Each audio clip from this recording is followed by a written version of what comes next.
Welcome to Gamecock Pod Live. For the next 3 to 4 years, I'll be committed to the University of This is Rodgers again to the 25, 20, 15, 10. Rodgers scores! Jackie Bradley Jr. delivered for the Gamecocks. Lost it up, looking for Kelly. Touchdown! Can you believe it? And South Carolina is sending shockwaves through the SEC. Plays it in at the buzzer! That's a win! Unbelievable! I don't believe it! And now, live from Studio 54 of the Gamecock Pod Studios, here's the Cockfather himself, Keith Alsep.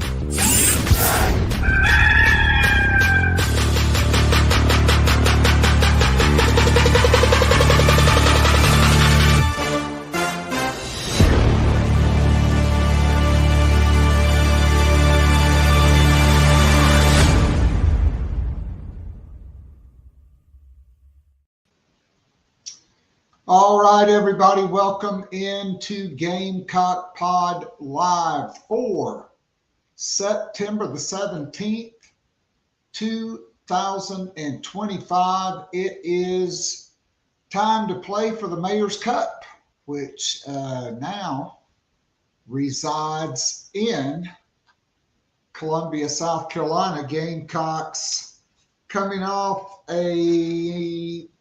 let's just call it an embarrassing 31-7 loss to Vanderbilt on Saturday night. LaNorris Sellers injured during the game. I guess we'll find out tonight. Gamecocks and Missouri set to go at 7 p.m. on ESPN with Dave Pash and Dusty Dvorak on the call. Gamecocks get another SEC night home game next weekend, the 27th, against Kentucky. That one at 7:45. The late kick on the SEC network. Probably get Tom Hart, Jordan Rodgers, and fellow domer Cole Kublik back in Columbia for that one. We have got a great show lined up for you today. In just a few minutes, we will be joined by Alex Jones from thebigspur.com. We'll talk a little recruiting. We'll talk about the abysmal offense of Gamecock football under Mike Shula. Does he have a confidence problem? Does he suffer from anxiety? We're going to find out. All right. So today's show is powered by Prize Picks. You and I make decisions every day, but on Prize Picks, being right on those decisions can get you paid. Don't miss any of the excitement this season on Prize Picks, where it pays. And it's good to be right. It's always good to be right. Prize Picks is simple to play. All you do is pick more or less on 2 to 6 player stat projections. If you get your picks right, you can cash in. Prize Picks puts their users first, so withdrawals are fast, safe, and secure. Prize Picks offers Venmo, Apple Pay, MasterCard, and more for quick and easy deposits into your Prize Picks accounts this season. Prize Picks also offers injury reboots. If one of your players leaves the game in the first half and doesn't return, Prize Picks won't count it as a loss. Prize Picks also invented the flex play, which means you can still cash out even if your lineup isn't perfect. You can double your money even if one of your picks doesn't hit. So Download the Prize Picks app today and use the code Gamecocks to get $50 in lineups after your first $5 play. You don't even have to win. That's enter the code Gamecocks to get $50 in lineups after your first $5 play. This week, my plays are CD Lamb more than 85.5 receiving yards versus Chicago. The Bears are abysmal. I've got Josh Allen.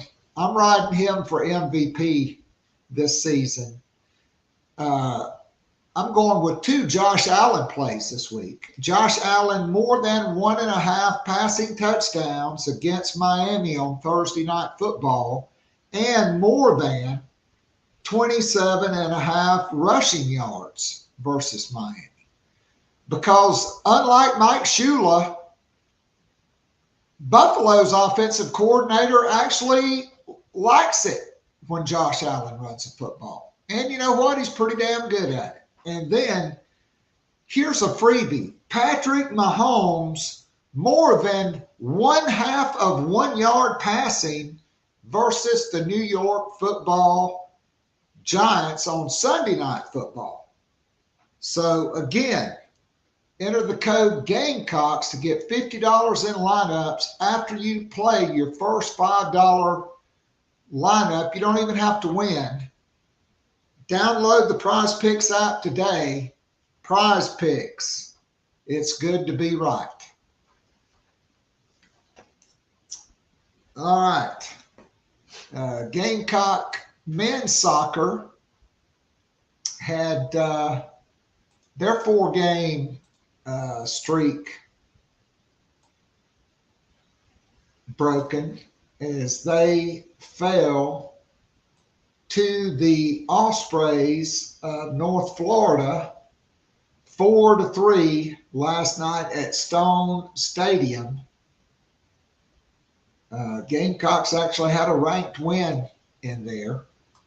So we'll see what they continue to do.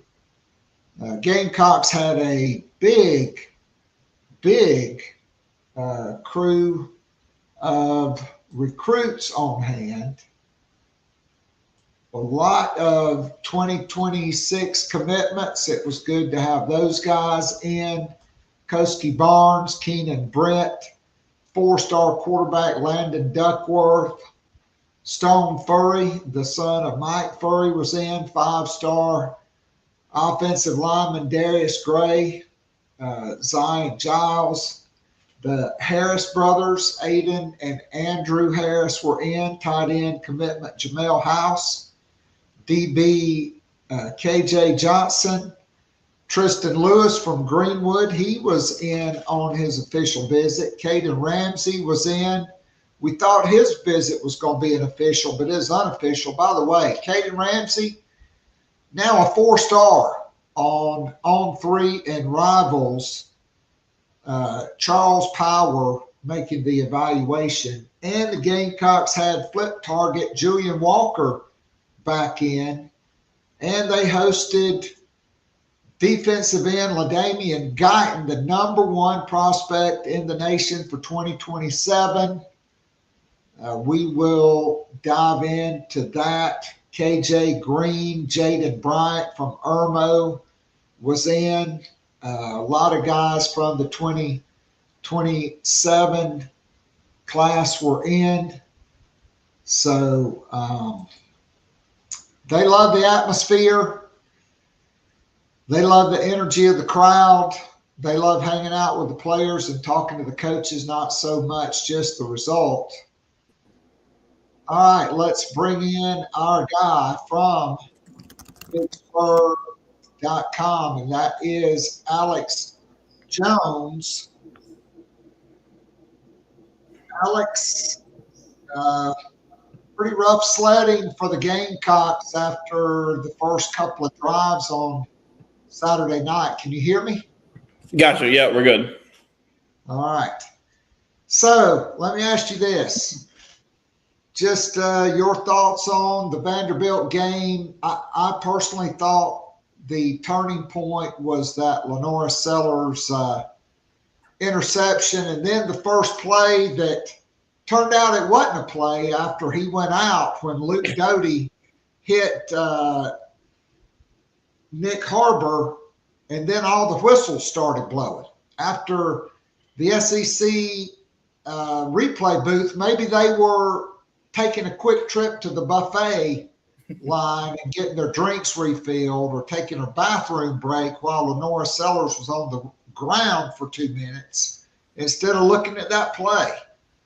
Just your thoughts on all of that. Yeah, if the whistle didn't blow on that play, Nick Harbor might still be running because he had a lot of green grass ahead of him, and maybe a touchdown, but at the least it was going to be a big game. So I think he turns it upfield and he's running a long ways.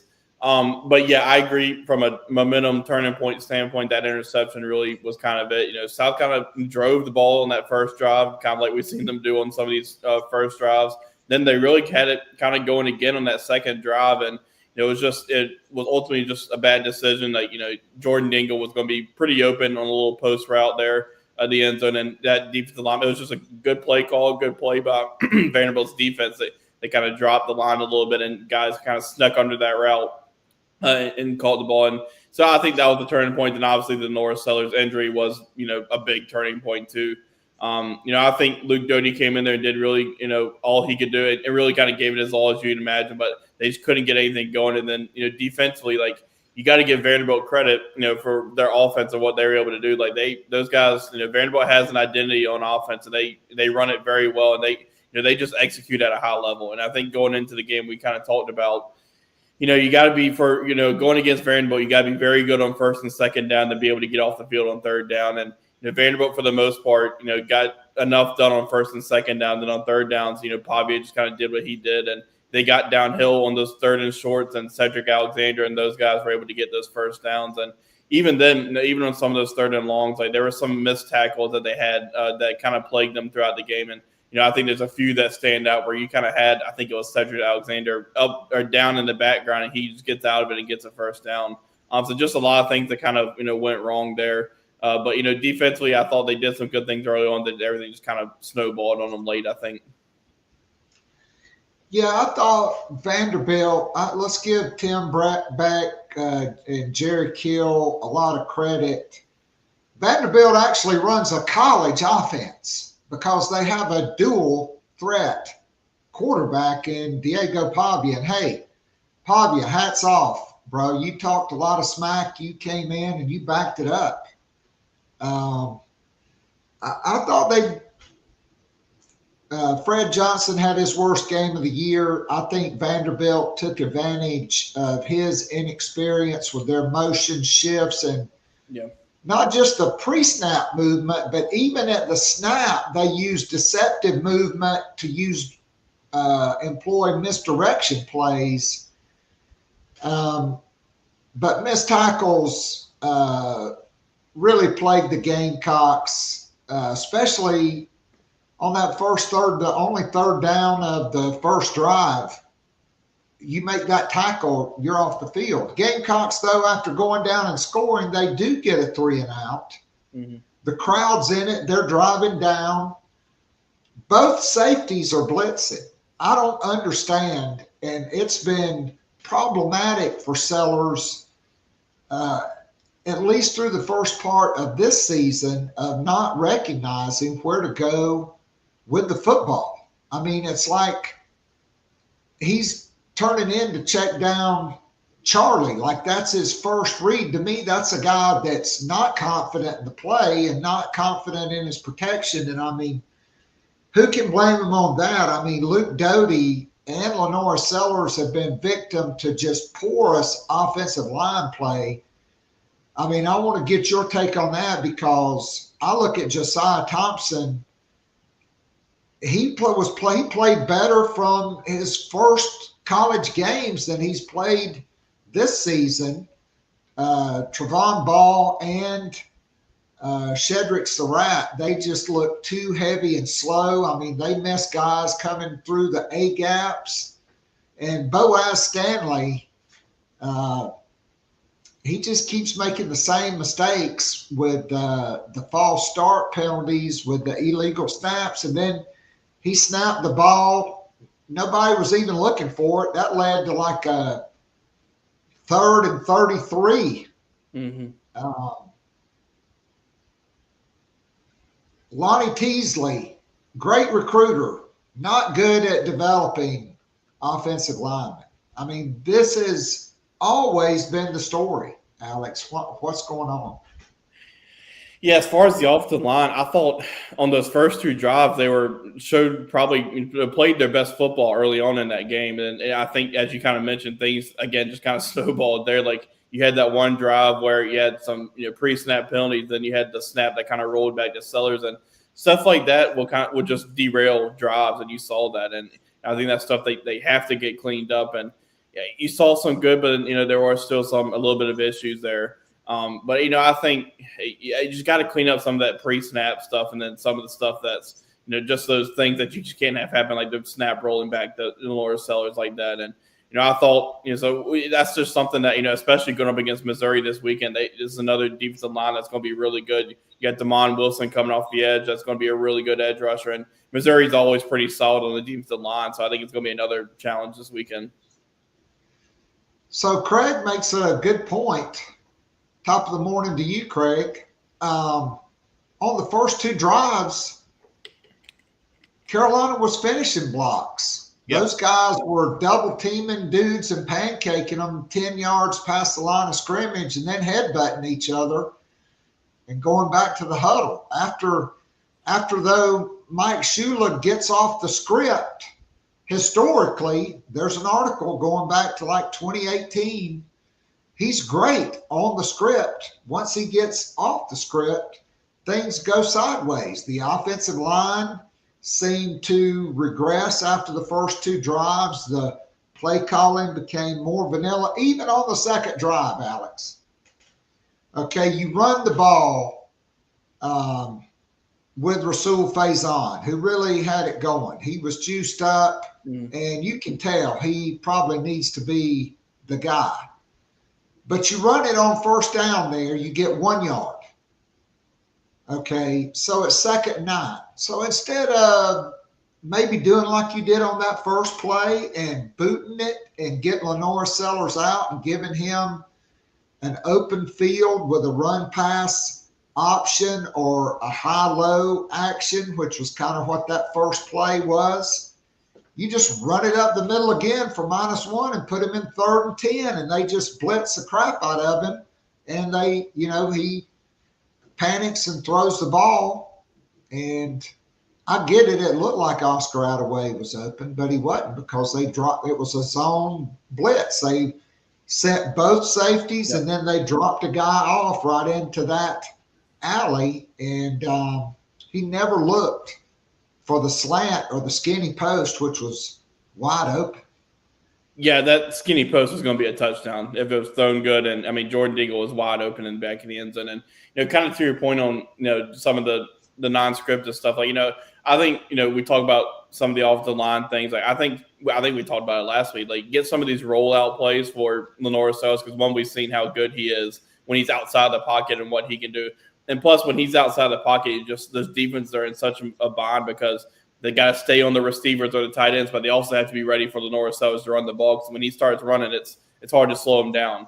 I think you just want to see a little bit more of that just because of what it can do to defense. And I think we talked about it last week too, that guys stay out of these 3rd and longs. And there were just too many times, both for Sellers and Doty, they were just in these 3rd and longs. And Vanderbilt's a really good defense, and when you give them the opportunity to know what's coming from a 3rd and long standpoint, then they can kind of pin their ears back or either play in coverage. And I think you saw a lot of that later on in that game. Yeah, I mean, it led to, Luke Doty's trying to make a play and he's getting hit as he's throwing. He fumbles the ball, really setting Vanderbilt up. I mean, look, my biggest complaint, quite frankly, on the SEC officiating was the fact that they should have reviewed that play and buzzed down to the field and said, hey, don't let them line up for a play. Let's take a look at this I mean, Shane Beamer said it. Hey, I'm telling him, hey, you probably need to look at that. My quarterback's laying on the ground, knocked out. Mm-hmm. You know, he probably, didn't knock himself out on the way to the ground. Yeah, I just don't know how it took that long to get the review underway because, I mean, obviously, like you said, Sellers is on the ground. There's a lot of time to where they're having to figure out things with Sellers and get him up and back to the sideline. And it took you that long to figure out right as the snap is going, that you need to review. Like, I think that's something that they need to figure out. But then the roughing the passers, I think, were kind of questionable. Like the one on Brian Thomas, like, he kind of mentioned yesterday that he talked to the referee and said it was a body weight rule. But like Shane Beamer mentioned it too, like, what are you supposed to teach Brian Thomas to do in that situation when he's in midair? And, I understand that's kind of an NFL thing too, the body weight rule. They're trying to stop some of that, but I just don't know what Brian Thomas is supposed to do in that situation because you're in midair. It's kind of hard to, kind of twist your body and do all that in midair and to make sure you get the quarterback on the ground. So I agree because, okay, this is not like the Matrix where Neo can just stop, right? When you are running around the edge, sprinting as fast as you can, and you leave your feet and you launch yourself legally towards the quarterback, how are you not supposed to fall on top of him? Yeah. It's impossible. And I'll say this right here. On that 44-yard touchdown run, Troy Pikes basically got tackled. I mean, you want to talk about a grab, a restriction. He's trying to get to the gap, and he can't get there because the guy has him by the jersey, and he's turned sideways and can't get there, totally restricted, which is the definition of holding. If you restrict a player, okay, you can have your hands inside. But if you restrict a player when he's trying to move sideways, horizontally, or vertically, that is holding. And there's no way that guy would have scored. That play should have been flagged, and it should have been 1st and 20. I mean, you can't miss that play when the umpire is 8 to 10 yards back, and that's his view. He's got the centers and the guards. And that one guy is egregiously holding, and he's not even thinking about throwing the flag.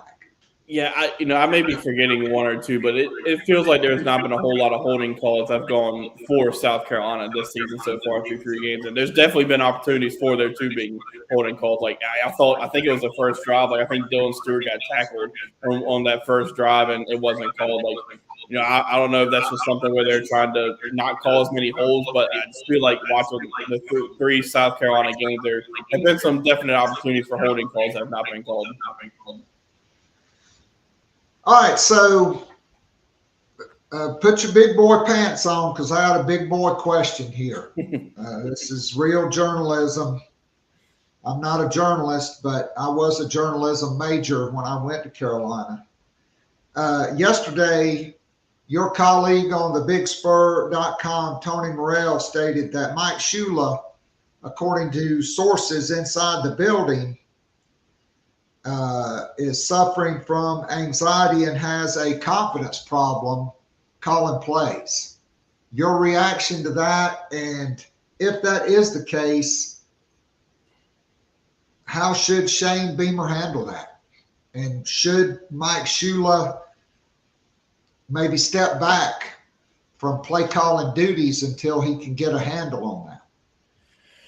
I mean, if it is the case, it's definitely something that's got to be figured out just because, some of the scripted drives have been going really well for South Carolina, but as we've talked about, the non-scripted drives, haven't been going well. And, that's definitely something that's got to be figured out just because you're entering a, key part of this season right now. I mean, that's, you got the game this week against Missouri. This is, a big game. You got Kentucky at home. You got that bye week, and then you enter that stretch that's going to be key for South Carolina. And I think that bye week is going to be something where they've got to get some things figured out if things don't change in these next 2 games, just because I think your season kind of depends on that stretch. Like it's from a good or a bad point of view. Like it's definitely something that's got to be figured out here really soon. Look, I mean, anxiety is a part of mental illness, and I'm not coming down on the guy. If that's the case, I mean, mental illness is a thing, whether it's mild, moderate, or severe. You know, I'm not being critical of that. I hope he gets help, and I hope it's solved. But yesterday, Shane Beamer, and this is a quote, says, "We only get 12 guaranteed games. You can only have so much patience when things aren't going well. There's a sense of urgency and has been since day one. Every game, you take a step back, win or lose, look at the things you did well and didn't do well, and enhance the things you did do well and fix the things you don't do well." I mean, Alex, I think the stakes are bigger this year because there are 12 teams in the college football playoff. You do return a guy at the last 8 games of last year and the last 7 regular season games looked like Superman. And over the last 8 games, he completed 69% of his passes for almost 2,000 yards and had 16 touchdown passes compared to only 4 interceptions. And he had 7 rushing touchdowns. And let's not even talk about the 162 or 164 yards rushing at Clemson, the 2 touchdowns, and all the broken tackles, which were second most by a player in a college football game to Austin Genty, who won the Heisman Trophy last year. I mean, LaNorris Sellers does not look like that guy. And, you know, I know Shane Beamer yesterday talked about conspiracy theories about not running 16, but here's the facts. 16 is not running as much. 16 is not getting out of the pocket as much. Okay. And Mike Shula said it at his introductory press conference. He wanted LaNorris Sellers to stay in the pocket more. Right or wrong, misinterpreted or not, that's what he said, and that's what we saw in the bowl game, and that's what we've seen through the first 2.5 games because he got knocked out right before or right around the 2-minute mark of the first half. And so now through essentially 4 games, when we're through a third of this season, how would you evaluate the Mike Shula offense at South Carolina? You know, I think it goes back to a lot of what we talked about, like, you know, just getting, you know, we talked about, you know, some of the Sellers moving out of the pocket stuff. Like, it kind of just feels like he's stuck inside the pocket a little bit too much. And, you know, I think, you know, just from a LaNorris running standpoint, you like to see some of those like power plays that you saw or power runs that you saw when he ran against like Texas A&M that was so well blocked that went for a touchdown. Just because he's, you know, I think that some of the stuff that you can do early on for him to get him out of the pocket, I think that just helps build him into a confidence, into a rhythm. And, you know, you saw a little bit of that in that Virginia Tech first drive, that little tight end dump off pass that worked so well in those short throws. That's the type of stuff I think you want to see a little bit more of. I think they need to get back to a little bit more. But just, I think getting him out of the pocket, getting him rolling, that's things that gets him going early, and I think leads to those games that you saw against Clemson or Texas A&M. I mean, great offensive coordinators, they come back and run the same plays that are working over and over and over. And after the first drive against Virginia Tech, we never saw the tight end dump off. Yeah. After the first drive, we never saw LaNorris Sellers boot out and have the high-low or the route tree with 3 guys down there. Okay, last year, Dowell Loggins, how many times would Joshua Simon catch the same pass? Like against Texas A&M, I thought they must have run it 10 times. And even on the last time they ran it, he stepped through a tackle, hurdled a guy, and ran 57 yards for a touchdown. I mean, it seems like Shula has these plays on the script, but then once they go off the script, he never comes back to what's working on the first two drives or the first drive. Yeah, it kind of, I think, when we talked about the Vandy offense and what you saw from them, they kind of just have that identity and they stick to it and it works. Like they may not put up the, 350 yards every game, but they just stick to that identity and it works and they execute it at a high level. I think that's just what you want to see from South Carolina, just kind of have those certain, 15, 20 plays or so that they can execute at a very high level and move the ball down the field. All right, so to me, it's very puzzling because based off what Shane Beamer said, based off Mike Shula being in the offensive room with Dial Loggins, with whoever else was on the staff, you saw what Dial Loggins did with LaNorris Sellers, okay? Dabo Swinney, he called it the Clemson offense after Chad Morris left Clemson, right? So Dial Loggins leaves and go to App State. You have the blueprint of what LaNorris Sellers is confident in running and what worked last year. Why would you completely change things? Why would you take out the zone read? I mean, Sean Elliott's run game, which historically was great at South Carolina and at Georgia State. They put up a lot of successful rushing yardage games. Why would you change it and put your confidence in Lonnie Teasley, who hadn't proved he can do anything other than recruit? I don't understand why you would completely go away from the blueprint and the framework of what Dial Loggins left at South Carolina, because when Morris left and Tony Elliott and Jeff Scott ran that offense, they ran the same framework. All they did was tweak it to fit the personnel. And South Carolina is just running it looks like a completely different offense. And LaNorris Sellers, who was preseason first team all SEC by the media, right now is not playing like even a top 10 quarterback in the Southeastern Conference because of just how putrid this offense is. And that starts with an offensive line that is lacking consistency and the ability to actually move people. Yeah, it felt like last year, kind of down that stretch, middle of the season to end of the season, South Carolina's offense was kind of peaking and kind of, clicking on all cylinders. And a lot of that was just the confidence that LaNorris Sellers had.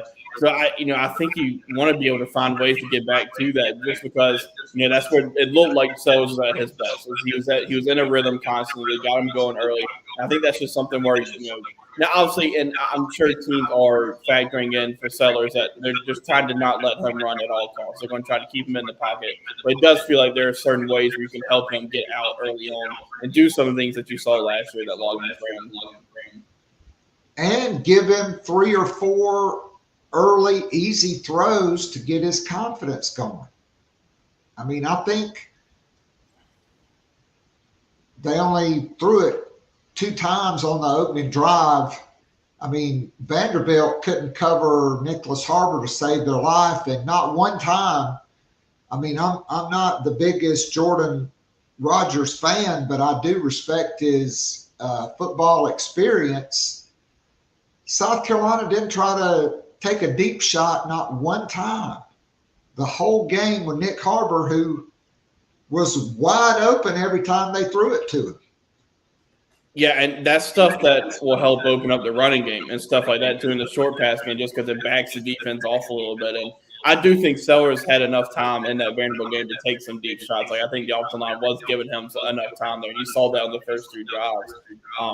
Now, I think we saw it in the Virginia Tech game. Like, he can do it. And that's the one thing you can say. Like, Nick Harbor has taken a pretty big step this year. Like, he's making some wide receiver plays that you didn't see from him last year until that later half of the season.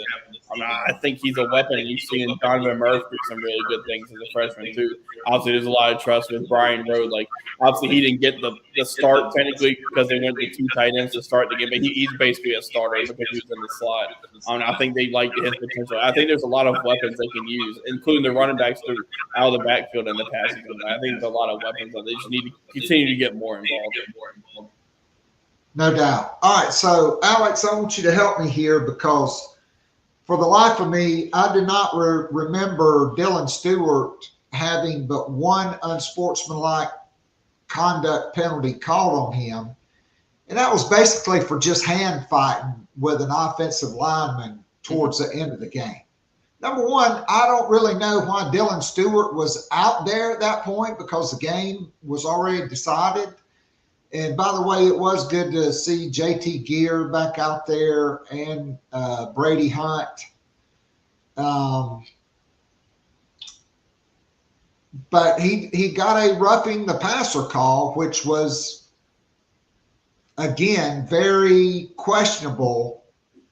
And then they called the unsportsmanlike conduct, and I think, erroneously ejected him from the game because unless he, was fighting, which then would prompt a suspension, the SEC office told Shane Beamer no suspension. I think that was an erroneous ejection by Gomer Pyle and his crew. Yeah, I was wondering the same thing because at first I thought, well, maybe I'm forgetting that there was an unsportsmanlike conduct penalty that would be his second to eject him from the game. But, I feel like if he did something that was worth an ejection, like they probably would have said he went out for the first half of the week, but he apparently didn't because the SEC office apparently was pretty clear that, he's good to go this weekend. So I think that was another thing that was kind of questionable from an officiating standpoint. And did that ultimately affect the outcome of the game? No. The officiating affect the end outcome of the game? I don't think so, but there are other things that are involved in that. But that was one of the questionable things for sure. No doubt. So, Alex, are you expecting LaNorris Sellers and Judge Collier to play Saturday night? I'm not 100% sure. That's something that they've obviously kept really quiet, and we'll get an answer tonight on the Sunday night or the Wednesday night injury report. With Collier, obviously, apparently he told Beamer that he was going to be playing against Missouri last week he said it last week on Carolina Calls, and then we'll see just with Sellers. I think that's something that obviously will be kept really quiet throughout the week. All right, so let's turn to recruiting because just like Gordon Gecko said, money never sleeps. Recruiting never sleeps. Gamecocks had a lot of commitments back in. I thought it was key to have Landon Duckworth and Darius Gray in after Duckworth took the unofficial visit. Mississippi State, was it? No, LSU. LSU, and it was KJ Johnson who went to Mississippi State. Those guys were in. Tico Crittenden, the 2026 FSU defensive tackle commitment, did not make it, or Flip Target committed to Florida State, did not make it in. But a lot of commitments. Tristan Lewis, he made his official visit, and Caden Ramsey, I guess they decided to push his official visit. He was in unofficially, but not by 24/7 Sports, but Rivals and On3. Charles Powers has now got him as a 4-star prospect. No real shock to me. That guy's a big-time athlete. But just overall, not just the 26s that were in, but South Carolina had probably the 3 top edge rushers in their recruiting footprint in Jaden Bryant and KJ Green and LaDamian Guyton, the 5-star from Savannah. That's at least his second time watching the Gamecocks this season. He was in Atlanta for the Virginia Tech game. It looks like South Carolina and Sterling Lucas building a lot of momentum here. And let's not also forget Julian Walker, was back and continues to say a lot of the right things about his family and his relationship with Sterling Lucas and Shane Beamer. Your thoughts?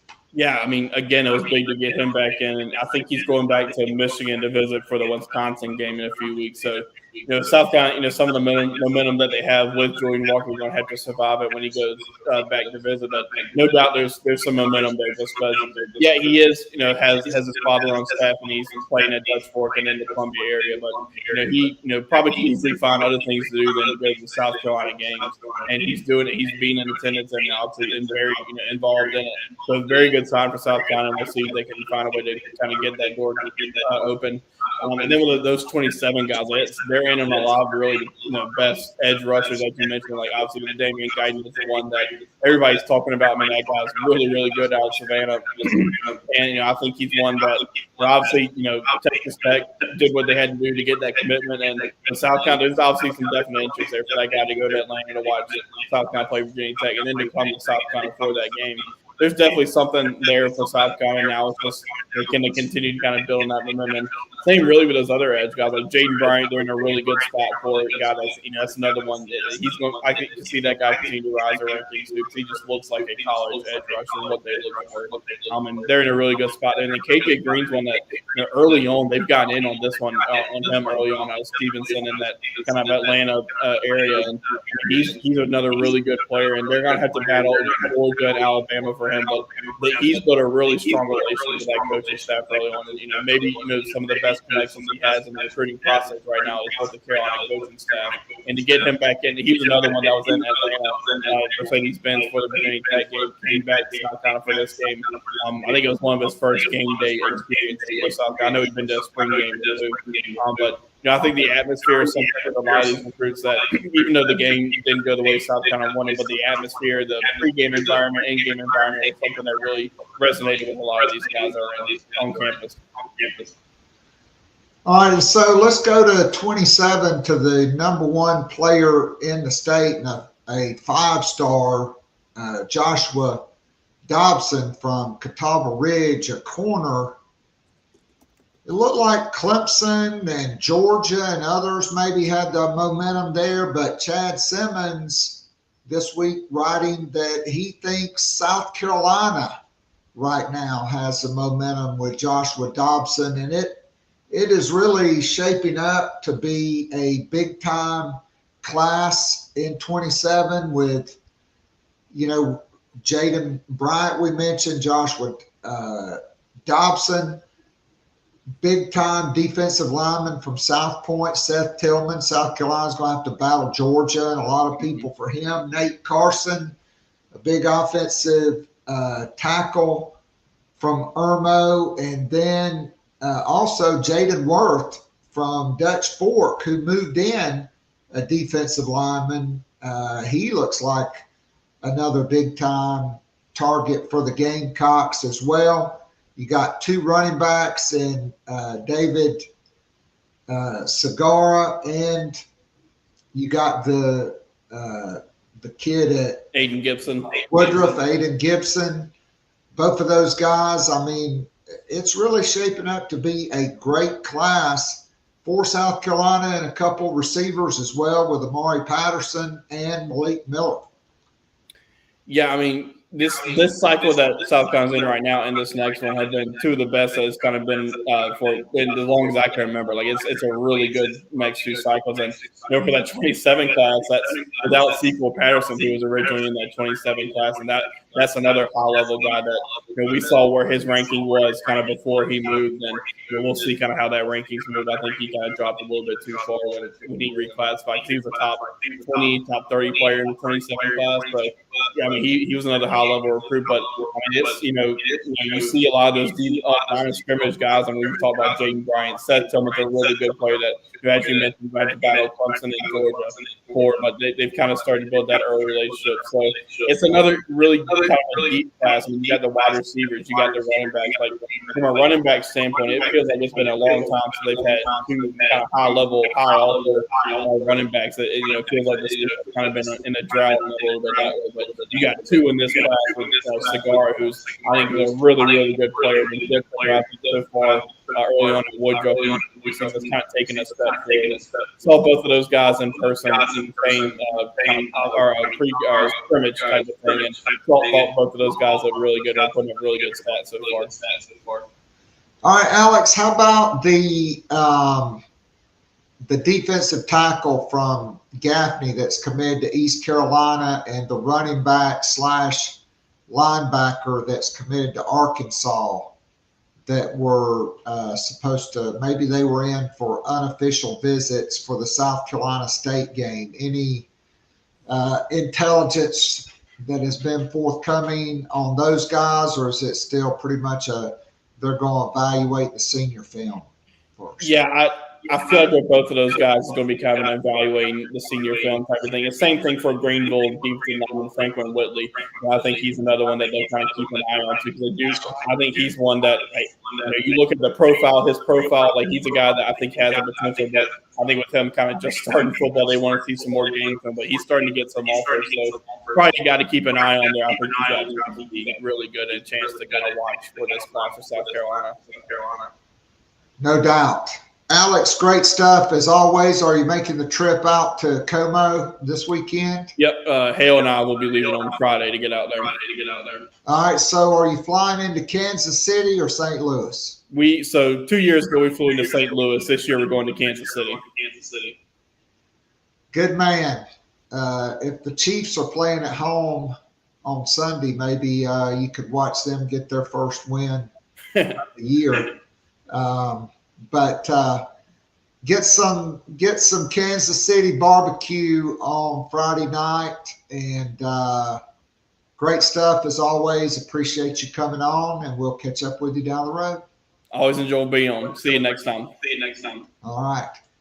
Let me tell you about my good friend Chris Payne at Nana's Porch, the award-winning full-service catering company servicing the greater Charlotte, Fort Mill, Rock Hill area. Whether it's a banquet, a wedding, a corporate event, a birthday or anniversary celebration, whatever the occasion, Nana's Porch is your go-to for all your catering needs. So go to the homepage, nanasporch.com. That's NANASPORCH.com. Get in touch with my good friend Chris Payne. Get on their calendar, even if you just have some food you want dropped off for a watch party or a tailgate, let him know. And even if you don't have a catering event, you can go to the website and order plenty of Nana's Porch award-winning pimento cheese, both the smoky jalapeno and the great regular flavor. It's affordably priced. It's really good. And the toughest part is deciding how much of each one you want. Checkout is simple, safe, and secure. There have been some issues, and so for shipping, to get the best bang for your buck, order 4 containers. You can get 2 smoky jalapeno and 2 of the great regular flavor, or maybe you just go all in and push in and go for all 4 of your favorite flavor. But Nana's Porch, award-winning pimento cheese, you'll love it. I guarantee it. All right, let's go back out to Columbia. Let's bring in our guy, Jordan Kaye from Go Gamecocks and the state. Jordan, how's it going? Good. How are you, Keith? I'm doing well. Thanks for being on with us. And so I just got to ask off the top, what are your thoughts on what you've seen from LaNorris Sellers and from Mike Shula and this offense through 3 games and even going back to the bowl game?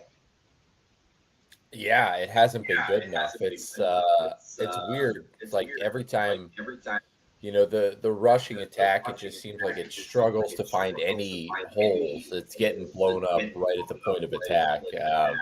I think of that 4th and 1 where Rasul Faison basically gets stopped right behind the line of scrimmage. And you're wondering, okay, is that a play call thing? Is that a running back thing? Is that an offensive line thing? And it's probably a little bit of everything. So, and then you look at LaNorris Sellers, and he played okay. That first half of the Vanderbilt game, I think it was like 5 or 6 yards per play, like something that's pretty respectable. But it just seems like that South Carolina State game, and even a little bit on the against Vandy, thinking of that interception, he's like thinking too much. So that's a kind of a problem. And so that begs the question, Mike Shula was in Columbia last year. He was in the film room. He was in the offensive meeting room. He was on the game plans with Dowell Loggins. He was on the sideline watching every play, and then he had the iPad out and talking to LaNorris Sellers in between series. This offense looks nothing like last year. No. I mean, particularly after they go off the script, like on the first drive against Virginia Tech, we saw those little tight end passes that they ran with Joshua Simon. After that, the rest of the game, they didn't come back to it. We didn't see it all against South Carolina State, and we really didn't see it other than the one play to Jordan Dingle on a bootleg to get LaNorris Sellers out of the pocket on the first play of the game. They never came back to that, and they never got LaNorris Sellers outside the pocket. No quarterback power or sweeps. And I know, Shane Beamer, typical response for him when somebody brings up a tough question, he starts bringing up conspiracy theories about not wanting 16 to run, and he says they're calling the same plays. But I'm just going to use Joe Rogan's line, okay? What do you take us for? Complete fools? I mean, our eyes are telling us it's not the same. Yeah. It's not the same. Yeah, it's really odd. It just seems like they're keeping him right in the pocket, and like you're saying, there's no rollouts, there's nothing. I think of that. A lot of times last year they would have Josh Simon, an easy thing, just get things working. And it's like this year, it's like, hey, we're going to keep him right behind the center. I liked a lot of the quarterback run stuff they did against Virginia Tech on that opening play. And then it's like they just went away from it. And even some of those runs that he had late in that game, I don't even know if those were called. Maybe one or two of them were, but it's just odd. It's really weird how much he is just kind of staying just stagnant in the pocket. And they don't have an easy button right now on offense. And what that looks like is everything is just hard. Getting a first down, it was like fans were clapping almost sarcastically. And it's like, what is going on right now? And you go back to, hey, is this just the players aren't executing? Is this a play calling thing? Is this just a coaching thing? Or who is this on? And it's kind of hard. It's probably a little bit everyone. I mean, even the run game has changed. There's no zone read, which I don't really understand, because it's pretty easy if the defensive end crashes in, LaNorris Sellers pulls it, and he's off to the races around the end. But what defensive end is going to crash down on that, particularly if you run it successfully a couple times? Because honestly, LaNorris Sellers is probably a bigger threat to go 75 yards than any of the running backs on South Carolina's roster this year. There's no Rocket Sanders, but it seems like the blocking scheme's different. They are keeping Sellers locked in to being in the pocket, and I think he's getting a lot more pass rush. He's not being allowed to be creative. Like Dow Loggins knew how to push his buttons. He knew how to wind him up and let him go and play free. And I don't see any of that. And I don't know why Mike Shula and why Shane Beamer would allow him to completely throw away what they did last year. I mean, great play callers, if a play's working, they come back to the same play over and over and over. How many times did we see Joshua Simon continue to catch those underneath dump-off passes and make big plays? But after the first drive, you never see those creative plays that he does run on script. Once he goes off script, it's like 99% of the time we're just going to run it right off guard. Yeah. Or we're going to play action pass on first down. Yeah, and that's the one part, like, I don't know, if we think of last year, it's not like this time last year, you or anyone was, like, pleased with what Dow Loggins was doing. So it is interesting. It's like, how much patience do you have with an offensive coordinator? Because, I mean, what was the third game last year? Was it LSU? No. Maybe. I think it was. Yeah, it was LSU. Like, I think of that Ole Miss game. There were people who wanted Dow Loggins fired after that, but he made adjustments. So it's like, the difference is Dow Loggins was running with a quarterback who had never started in college before. This guy was supposed to win a Heisman. This guy already had a year under his belt. This guy already showed what he can do. And we're like going back to square one. And that's the difference for me when Shane Beamer is saying, hey, you were saying our offensive coordinator should have been fired last year, blah, blah, blah. I'm like, things are different, though. This is not the same team. This is not the same thing. You are not dealing with a redshirt freshman quarterback who has not played a full SEC game. You are dealing now with what you've called the best quarterback in the country, and it doesn't look like the best quarterback in the country, and all that makes us want to wonder, hey, why isn't he the best quarterback in the country? It's got to be a play calling thing, right? So that's where those questions start coming in. All right, so yesterday Shane Beamer was asked, I don't really know what the question was, but he said, we only get 12 guaranteed games. You can only have so much patience when things aren't going well, and that there is a sense of urgency in the building. And so, look, I get it. It has totally not been his MO to have a quick trigger. But when you return LaNorris Sellers, when you return a 5-star left tackle who looks worse this year than he did as a true freshman, you know, we're still wondering, you know, Tree Babalade, it's kind of like, where's Waldo? Try to find him. Nick Harbor's much improved. Clearly some of these young receivers are playing their way into the starting lineup, but the production is not good. And Rasul Faison on those first 2 drives, he looked good running the ball. But then,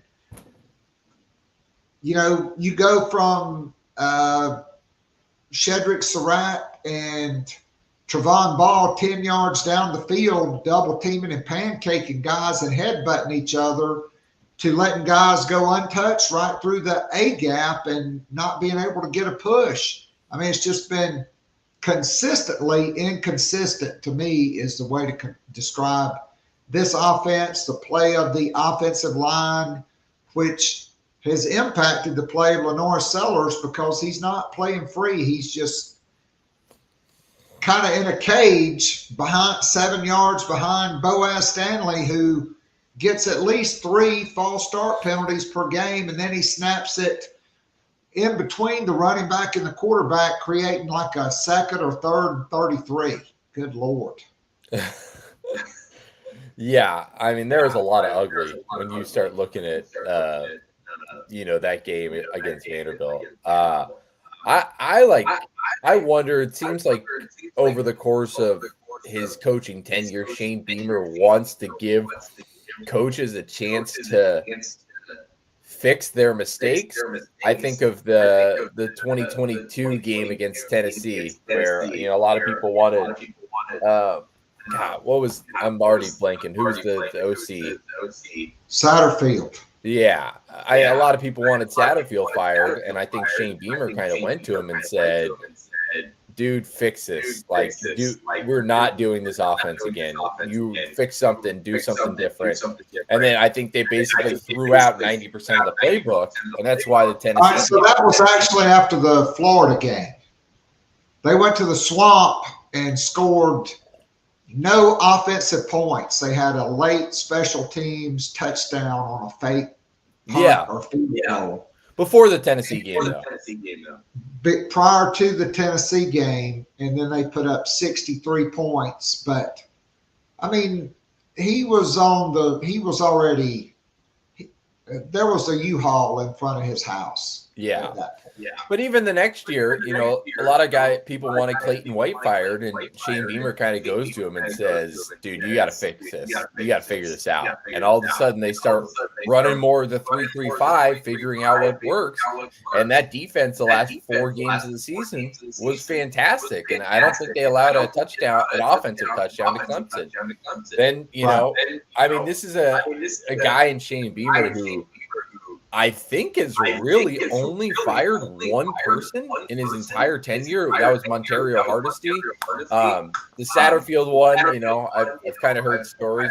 Perhaps that was kind of teetering a little bit. But technically not a fire. Montario Hardesty is the only one who's actually fired. So Shane Beamer has kind of proven and shown, hey, I do not like firing guys. I want coaches to kind of figure this out. So I imagine he's kind of given Mike Shula the chance this week of, hey, things need to look different. All right, so there was a report yesterday on the BigSpur.com from Tony Morrell stating that, at least according to his sources inside the building, that Mike Shula is suffering from some anxiety and has a confidence problem. I mean, if that is the case, how much longer do you go with that? I mean, have you heard anything? No idea. I don't know that that's true. Perhaps.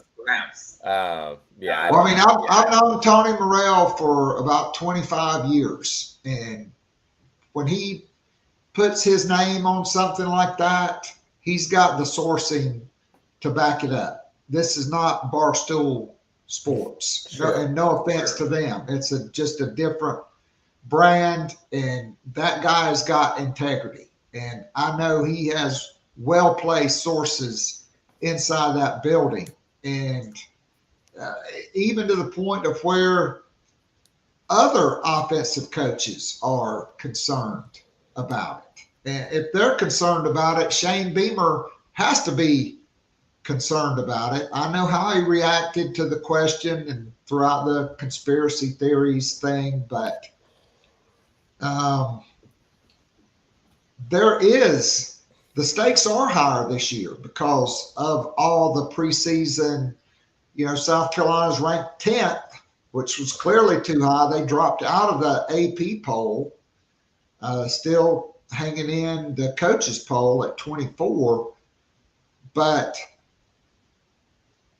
I mean, it would just be a shame to waste a talent like LaNorris Sellers, basically like the first year of Spencer Rattler until the end of the season was a waste. And then the second year, they had no offensive tackles that could pass protect. He gets sacked 9 times in the first game. They kind of wasted that with a 5-7 season. Yeah. You think of the expectations 3 weeks ago. I think it was 10 wins, and that was the goal, and make the playoff. And if you lose to Missouri 10 wins is basically out of the question. And the playoff is just as unlikely. So that puts, when you talk about stakes, I mean, you kind of lay out. You could say all our goals are in front of us right now. You lose to Missouri, I don't know that all your goals are still in front of you. And that kind of makes this one of the most important games, I think, of the last couple of years. The problem is, aside from last year, Eli Drinkwitz has had South Carolina's number. And South Carolina has not won at Missouri since 2017. And this Missouri offense, actually, this Missouri team, like it or not, has not exactly faced the toughest competition for the first 3 weeks. They have not. So you look at South Carolina, and it's just like they're banged up in a lot of different places. That's not the case with Missouri. It's like these guys have hardly had to play anyone.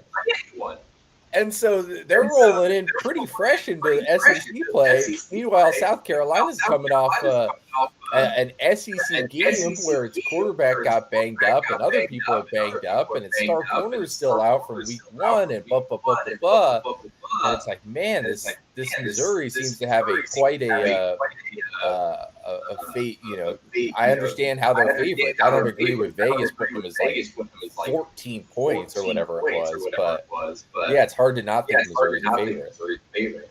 Yeah, I mean, the line did go back down to like 11.5, but that's so crazy.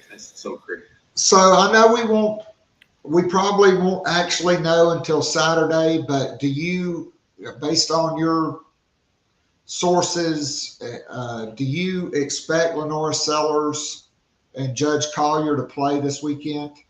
I don't know about Judge, but I would expect Sellers to play. Yeah, I'd be kind of surprised if he doesn't. But you know, you never know with concussions. Like, that's kind of a weird one where things can change day after day, and so it's pretty hard to say. I'm not going to say for certain, but you know, I would if I had to guess, that's how I would guess that he plays. All right, so look, I'm not blaming the officials for South Carolina's loss to Vanderbilt, but LaNorris Sellers was down on the turf for basically 2 minutes. Luke Doty warms up, comes in, they go to the line and run a play, and in the middle of the plays, the whistle starts blowing. There's no chance in hell a whistle blew before that snap, okay? Why did it take that long? And why did they not buzz down and say, hey, Gomer Pyle, we're going to take a look at this. He got knocked out. I mean, it's not like LaNorris Sellers knocked himself out on the way to the ground. Not even that. I've just for my entire life, the rule has been when the ball is snapped, everything before that is done.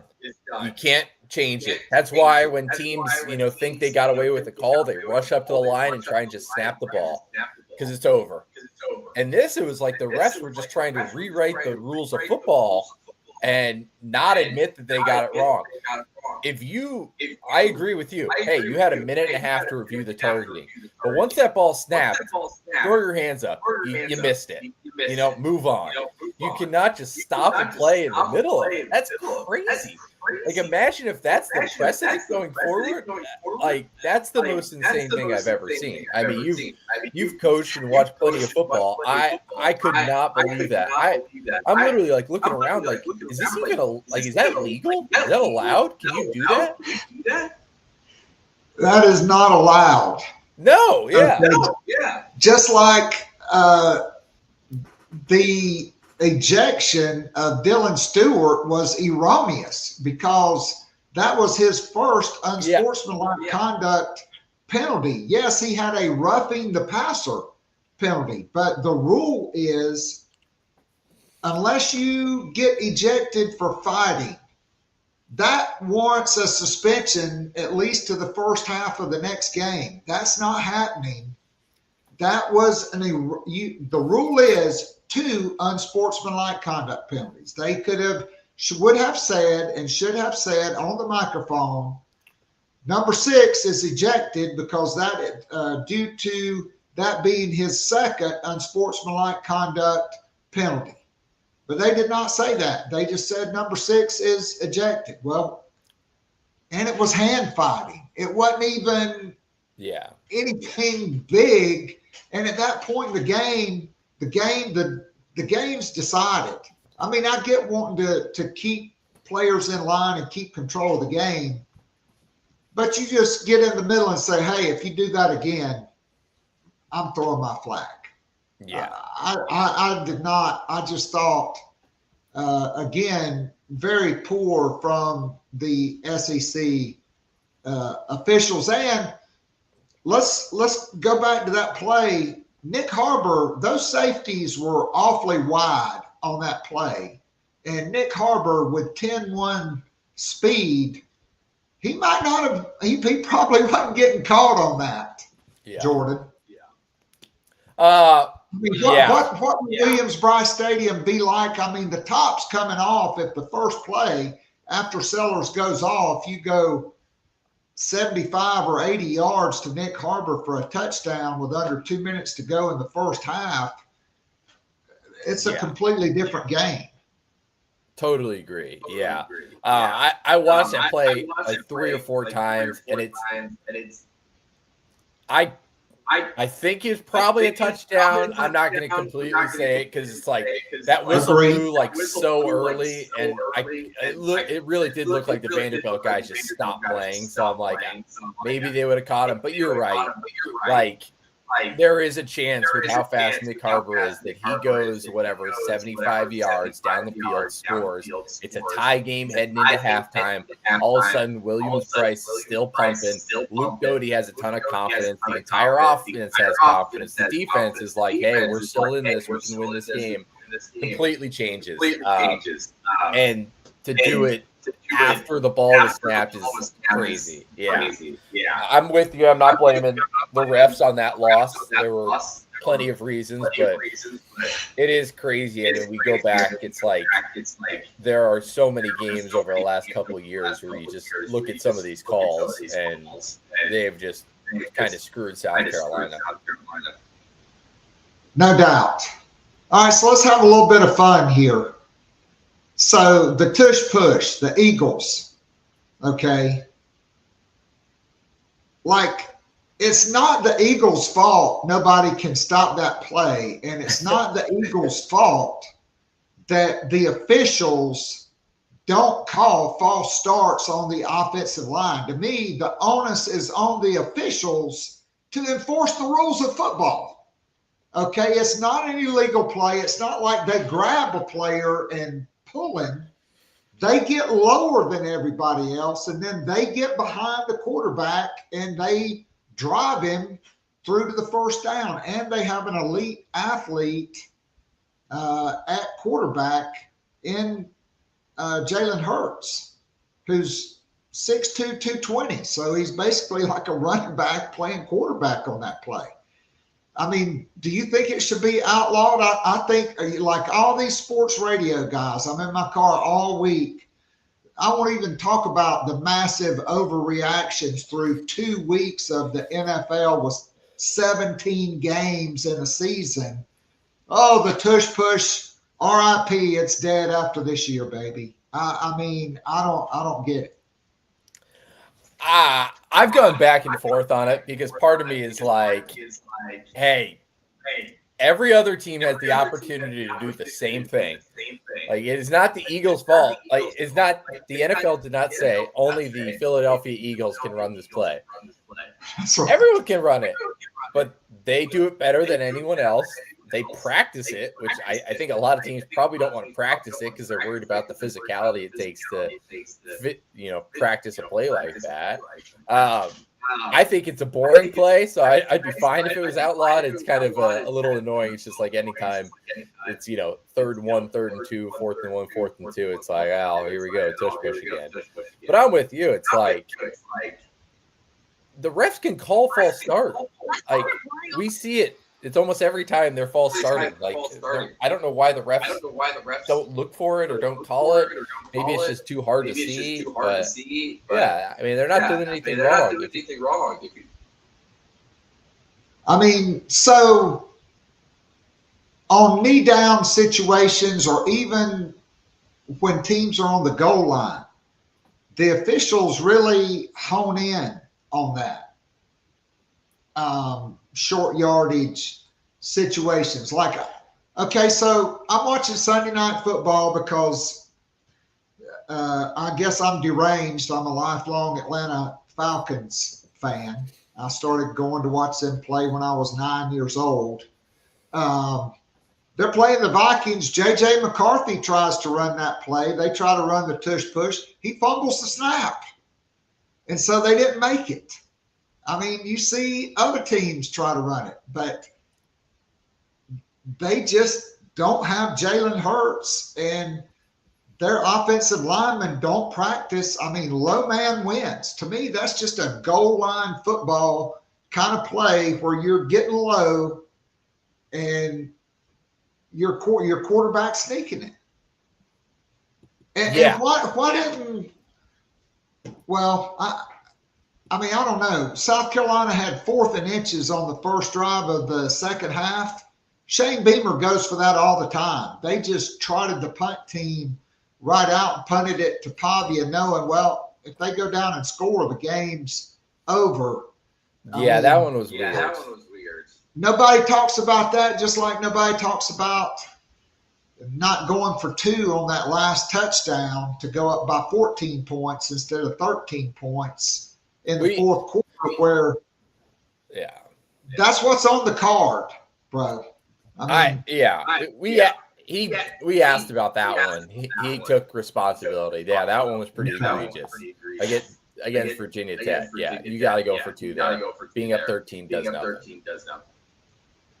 All right. Well, Jordan, I can't thank you enough. I'm assuming you're making the trip to Como this weekend? Yes, sir. Flying into St. Louis or Kansas City?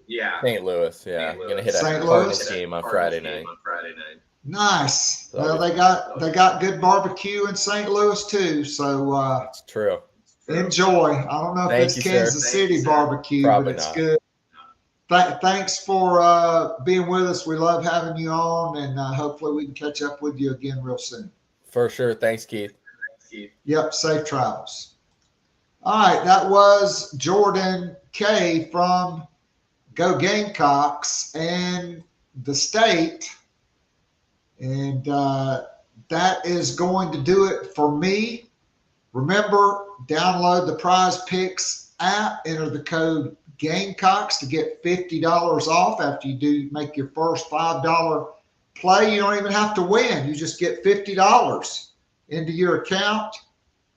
And be sure to go to nanasporch.com for all your catering needs and to order plenty of Nana's Porch award-winning pimento cheese. Special thanks to Alex Jones and Jordan Kaye. This has been episode number 1854 of Gamecock Pod Daily and Gamecock Pod Live. I am your host, and I am out of here. Everybody have a great rest of the week. God bless America and protect our troops, and go Gamecocks. I'm out of here.